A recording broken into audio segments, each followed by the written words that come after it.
우리 옆에 분과 함께 인사하겠습니다. 사랑합니다. 축복합니다. 감사합니다.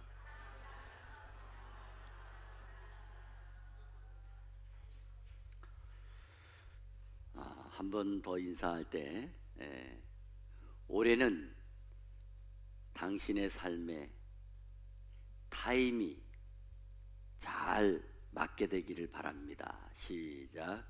올해는 당신의 삶에 타임이 잘 맞게 되기를 바랍니다. 축복하기를 바랍니다.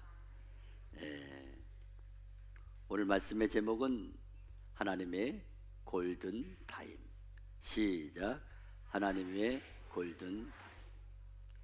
인생에 있어서 제일 중요한 것은 타임을 잘 맞추는 겁니다. 시간을 조절하고 때를 조절하고 타임을 맞춘다고 하는 것은 시기와 때를 잘 맞추는 것을 말합니다. 가야 할 때 가고, 멈춰야 될 때 멈추고, 피해야 될 때 피하고, 웃어야 될 때는 웃고, 울어야 될 때는 울고, 밥을 먹어야 될 때는 밥을 먹고, 잠을 자야 될 때는 잠을 자야 되는 것입니다. 요리할 때도 그 타임을 잘 맞춰야 됩니다. 예를 들어 라면을 끓일 때에 라면을 팔팔 물이 끓을 때에 라면을 넣어야 됩니다. 그리고 스프를 적당히 넣어야 되고, 계란도 적시에 넣어야 맛있게 되는 것입니다. 우리가 고기를 구워 먹을 때도 적당한 불에 구워야 됩니다. 너무 뜨거워도 안 되고 너무 약해도 안 됩니다. 또 고기를 빨리 먹고 싶은 마음에 빨리 뒤집어도 안 됩니다. 소고기는 될 수 있으면은 한 번 뒤집어서 또 한 번 뒤집게 되면은 그 다음에 또 뒤집기가 안 좋아요. 그래서 잘 시기를 보고 뒤집어서, 그래서 구워 먹어야 되고, 또 태워도 안 되고, 사람이 약을 먹을 때도 마찬가지예요. 병이 들어서 약을 먹을 때도 그 약을 시간을 잘 맞춰 먹어야 돼요. 약을 먹을 시간에 약을 먹어야지 약의 효과가 있는 거예요. 아무 때나 먹는다고 되는 게 아닙니다. 또 무슨 일을 하든지 무슨 말을 하든지 다 때를 맞추어야 돼요. 그래야 효과가 있고, 또 더 잘하고, 또 더 좋은 결과를 기대할 수가 있습니다. 잠언 25장 11절에 경우에 합당한 말은 아로새긴 은쟁반의 금삭이니라, 이런 말씀이 있어요. 반짝반짝 윤이 나는 은쟁반에 금으로 된 사과를 착 올려놓게 되면 얼마나 이쁘고 또 얼마나 값어치가 있어 보이겠습니까? 이처럼 그 상황에 합당한 말을 하는 것은 이렇게 빛나게 하고 아름답게 하고 멋있게 하는 것과 같다는 의미의 말씀입니다. 사람이 사업을 하는 것도 마찬가지입니다.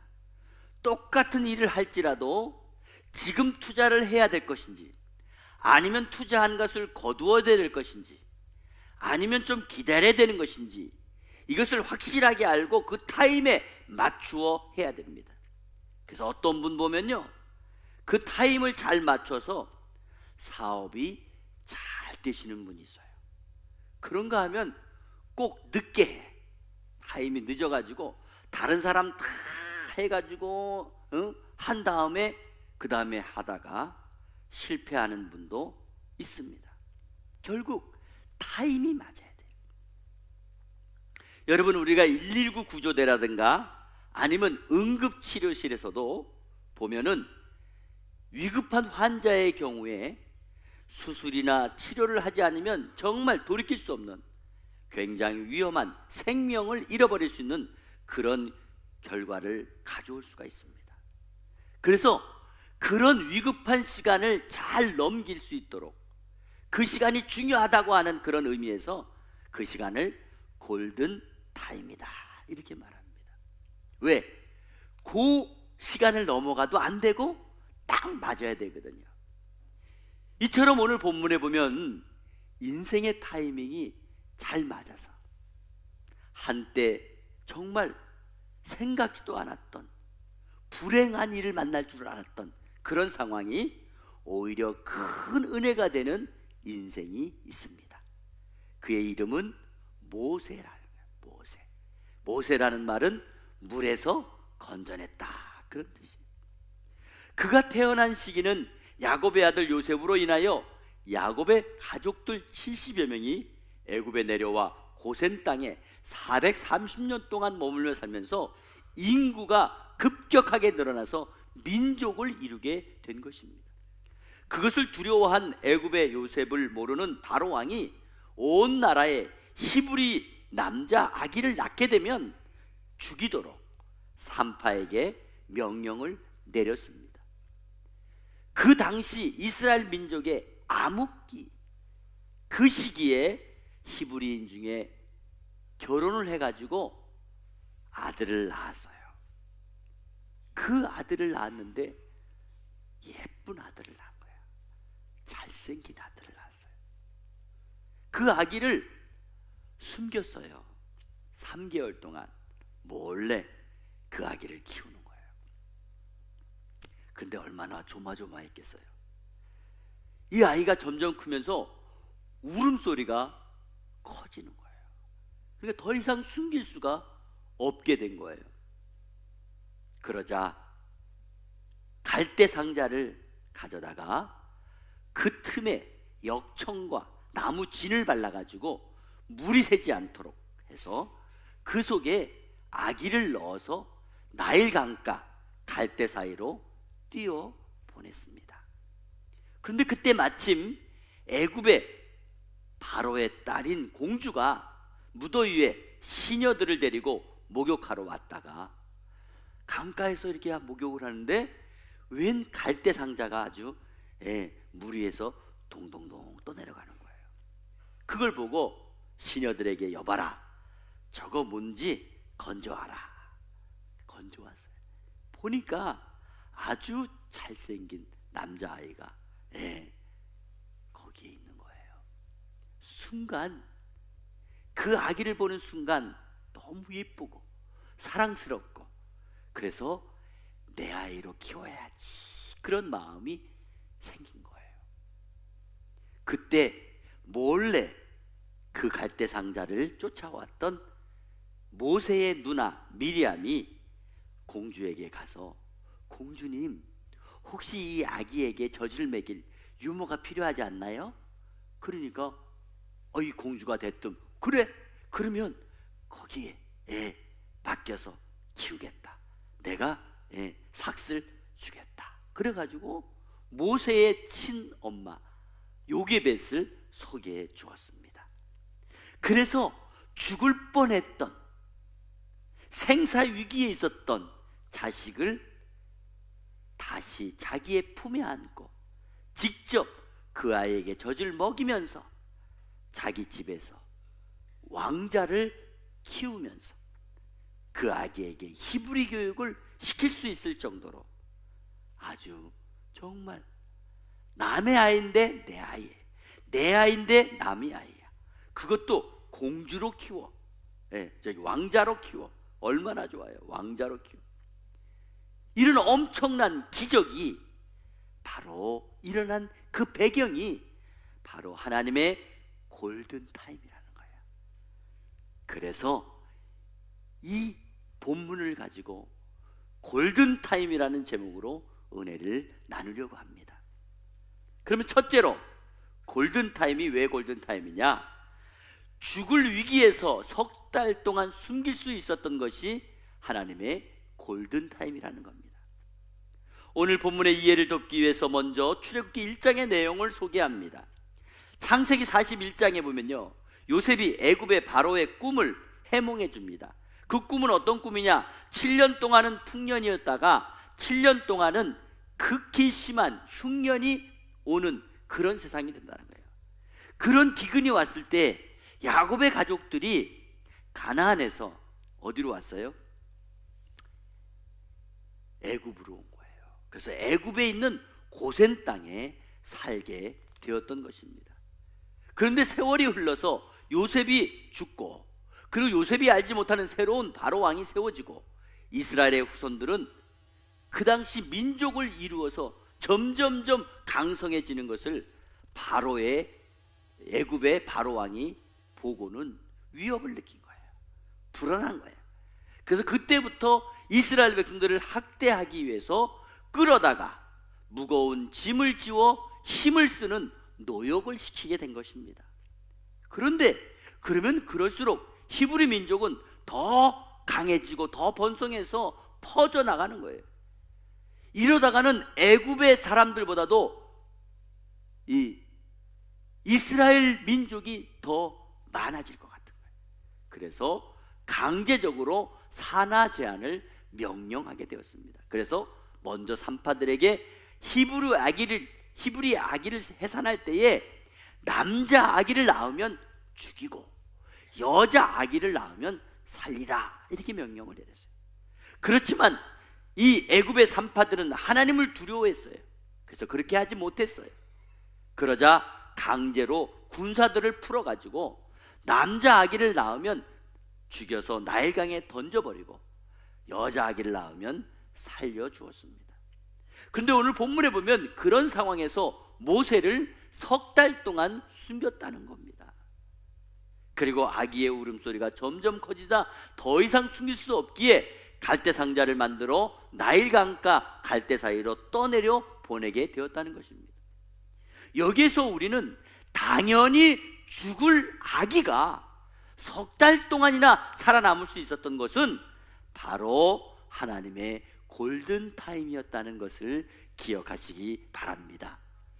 두 번째로 바로의 딸이 아기 모세를 발견하게 된 것이 하나님의 골든타임입니다. 오늘 본문 5절에 바로의 딸이 목욕하러 나일강으로 내려오고 시녀들은 나일강가를 거닐 때에 그가 갈대 사이에 상자를 보고 시녀를 보내어 가져다가, 이렇게 말씀하고 있습니다. 여기 보면 어떻게 바로의 공주가 그 시간에 정확하게 목욕을 하러 왔다가 석 달 동안 숨겼던 그런 아이를 이제 할 수 없이 갈대 상자에 넣어서 강가에 띄워 보냈는데, 바로 그 시각에 정확히 바로의 공주가 목욕을 하러 왔다가 발견되었다는 것입니다. 그리고 시중을 드는 시녀로 하여금 갈대 상자를 또 꺼내오게 했다는 거예요. 여러분, 뭐 거기에 갈대 상자 외에도 뭐 다른 것이 없었겠어요? 그런데 호기심을 갖게 한 거죠. 저기 뭐가 들었을까? 그래서 갈대 상자를 꺼내왔어요. 열어보니까 또 아기가 있는 거예요. 제가 말씀드렸지만은 그 당시 아기들을, 남자 아기들은 죽이고 여자 아기들은 살리는 그런 상황을 공주가 몰랐겠습니까? 그런데 그 공주가 그것을 발견하자마자 어떤 마음이 생겼어요? 키우고 싶은 마음이 생겼어요. 내 아이로 키워야지, 이런 마음을 갖게 했다는 거예요. 어떻게 이런 일이 하나님의 골든타임이 아니라면 가능할 수가 있겠느냐 하는 것입니다. 세 번째로, 포기한 자식을 왕자로 직접 키울 수 있게 된 것이 하나님의 골든타임입니다. 자, 사실 바로의 딸이 생명의 소중함을 인식하고 우연히 건져낸 아기를 보고 모성애가 돌발이 돼가지고 아기를 데려다가 키울 수 있습니다. 그런데 놀라운 사실은요, 그 아기를 포기한 엄마가 다시 그 아기를 키울 수 있게 되었다는 거죠. 아기의 친모가 유모가 되었다는 사실이 얼마나 기적 같은 일입니까? 물론 본문 4절에 보니까 모세의 누이가 어떻게 되었는지를 알려고 멀리 섰더니 하는 말씀이 있고, 7절에 가서 그의 누이가 바로의 딸에게 이르되 내가 가서 당신을 위하여 히브리 여인 중에서 유모를 불러다가 이 아기에게 젖을 먹이리까, 이렇게 말씀이 연결되고 있어요. 자, 여기에서 모세의 누이가 어떻게 될지 모르고 멀리서 뒤를 쫓아갔다고 말씀하고 있지만, 모든 일이 마치 약속이 난 것처럼 척척 맞아 떨어지는 것이 얼마나 자연스럽게 연결되고 있다는 그런 생각을 들지 않습니까? 그렇습니다. 출애굽기를 계속 읽어보게 되면 모세의 삶에는요, 절묘한 하나님의 골든타임이 연결되어 있었다는 것을 알 수가 있습니다. 그렇다고 한다면 오늘 이 기가 막히고 절묘한 하나님의 골든타임이 오늘을 사는 저와 여러분에게 주시는 영적인 교훈이 무엇일까요? 세 가지로 말씀드릴, 첫째로 하나님의 골든타임은 생명의 가치를 인정하는 사람에게 나타나게 되는 것입니다. 오늘 여러분, 모세의 가족들이 그 아기를 키우면서 얼마나 가슴 저렸겠어요. 예? 들키게 되면 부모 앞에서 아기가 죽는 거 아니에요? 그런데 그런 각오를 하고 생명을 숨겼다는 것은 생명의 가치를 인정하고 또 생명의 주관자는 하나님이라는 것을 인정하고 그렇게 할 수 있었다는 것입니다. 그리고 갈대 상자를 만들어서 역청과 나무진으로 물이 새지 않도록 아기를 담아 물에 띄웠다고 하는 것은 인간적으로 할 수 있는 것을 다 하고 그 생명의 가치를 인정하고 그 생명을 연장하는 것에 대한 기대를 가지고 그렇게 할 수 있었다는 것입니다. 생명의 주관자는 하나님이심을 믿는 그런 행동이었다는 것입니다. 그러므로 우리는 생명의 가치를 인정하고 한 생명이라도 더 살리는 일에 앞장서는 것이 믿음의 삶인 것을 배우시기 바랍니다. 두 번째로 하나님의 골든타임은 끝까지 포기하지 않는 믿음의 사람에게 나타나는 것입니다. 오늘 모세의 가족 중에 누나 미리암의 행동을 살펴보면 끝까지 물에 띄워놓은 자기 동생을 놓치지 않고 기회를 보고 쫓아갔다는 거예요. 그리고 자기에게 주어진 기회를 최대한 활용하고 있는 모습을 볼 수가 있습니다. 그렇습니다. 저와 여러분도 어떤 일이든 생명을 살리는 일은 포기하지 말아야 될 줄 믿습니다. 영혼을 살리고 생명을 구원하는 일은 끝까지 포기하지 않고 나아가면 반드시 살려내는 역사가 일어날 줄 믿습니다. 어쨌든 오늘 모세의 누나 이름도요, 미리암이에요. 미리아라. 어떻게 이렇게 이름을 이렇게 졌나 모르겠어요. 신기하죠? 이름만 들어도 미리 알고 있었던 것처럼 포기하지 않았던 것 같습니다. 세 번째로 하나님의 골든타임은요, 사명이 있는 사람에게 반드시 나타나게 되는 것입니다. 여러분, 한 번은 리빙스턴 선교사가 선교를 다니다가 겁안 죽게 돼가지고 위급한 환자로 응급실에 실려왔습니다. 사실 그런 위급한 상황이 한두 번이 아니었다고 합니다. 그럴 때마다 의사 선생님이 걱정이 돼가지고, 선생님 왜 그렇게 몸을 혹사시키세요? 언제 어떻게 죽을지 몰라요. 몸 좀 아끼세요. 선교를 해도 좀 적당히 하세요. 이렇게 부탁을 했대요. 그때 리빙스턴이 남긴 유명한 말이 있습니다. 사명이 있는 한 절대 죽는 법이 없습니다. 사명을 가지고 있는 한 절대 죽는 법이 없다는 거죠. 그렇습니다. 오늘 본문에 나오는 아기 모세는 장차 이스라엘 백성들을 애굽에서 구원해낼 사명을 가지고 태어났으며 영적으로는 예수 그리스도의 상징적인 모형인 것입니다. 그러므로 그는 하나님의 구원 계획 속에 있었기 때문에, 즉 사명이 있었기 때문에 하나님의 골든타임에 맞추어진 줄 믿으시기 바랍니다. 사랑하는 성도 여러분, 오늘 모세처럼 삶의 타임이 때를 따라 척척 절묘하게 맞아떨어지는 하나님의 골든타임의 주인공이 되시기를 바랍니다. 2020년도에는 평강의 교회 성도들이 모든 삶이 하나님의 골든타임에 맞는 그런 삶을 살아가시게 되기를 주의 이름으로 소원합니다. 뭔가 신기할 정도로 절묘하게 때와 시기가 척척 맞아 떨어져서 하나님의 골든 타임이었다는 것을 간증하시고 하나님께 영광을 돌리게 되는 평강의 교회 모든 성도들이 되시기를 주 예수 그리스도의 이름으로 축복합니다. 축복합니다.